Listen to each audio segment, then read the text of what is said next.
নমস্কার বন্ধুরা, all time আপডেটে আপনাদের সবাইকে স্বাগত। আজকের ভিডিওতে কেন্দ্রীয় সরকারি চাকরি কর্মচারী এবং পেনশনভোগীদের জন্য একটি গুরুত্বপূর্ণ আপডেট নিয়ে আলোচনা করব। 2026 সালে জুলাই মাসে মহার্ঘ ভাতা বা ডিএ বৃদ্ধির সম্ভাবনা নিয়ে নতুন করে জোর আলোচনা শুরু হয়েছে। বর্তমানে কেন্দ্রীয় সরকারি চাকরির কর্মচারীরা নির্দিষ্ট হারে ডিএ পাচ্ছেন। বিভিন্ন অর্থনৈতিক সূচক এবং মূল্যবৃদ্ধির তথ্য বিশ্লেষণ করে বিশেষজ্ঞদের একাংশ মনে করেছেন 2026 সালে জুলাই মাসে ডিএ প্রায় 60% থেকে বেড়ে 63% কাছাকাছি পৌঁছতে পারে।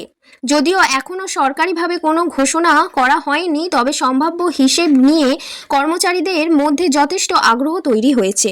চলুন দেখে নেওয়া যাক ডিএ বৃদ্ধি পেলে কতটা আর্থিক সুবিধা হতে পারে।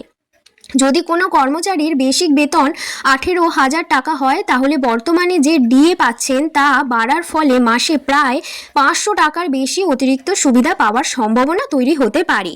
আবার যাদের বেসিক বেতন 30,000 টাকা, তাদের ক্ষেত্রে মাসিক অতিরিক্ত সুবিধা প্রায় 900 টাকা পর্যন্ত হতে পারে। একইভাবে 50,000 টাকা বেসিক বেতন থাকলে ডিএ বৃদ্ধির কারণে মাসে প্রায় 1,500 টাকা অতিরিক্ত পাওয়ার সম্ভাবনা রয়েছে।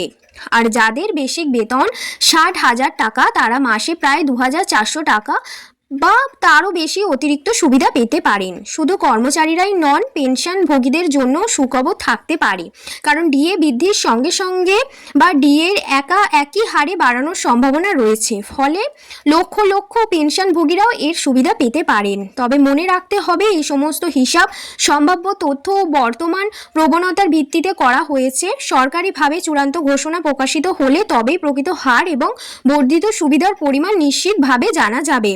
আপনার কি মনে হয় 2026 সালে জুলাই মাসে ডিএ কত শতাংশ বাড়তে পারে? কমেন্টে অবশ্যই জানান। ভিডিওটি ভালো লাগলে লাইক, শেয়ার এবং চ্যানেলটিকে সাবস্ক্রাইব করতে ভুলবেন না। ধন্যবাদ। দেখা হবে পরবর্তী আপডেট নিয়ে। Thanks for watching.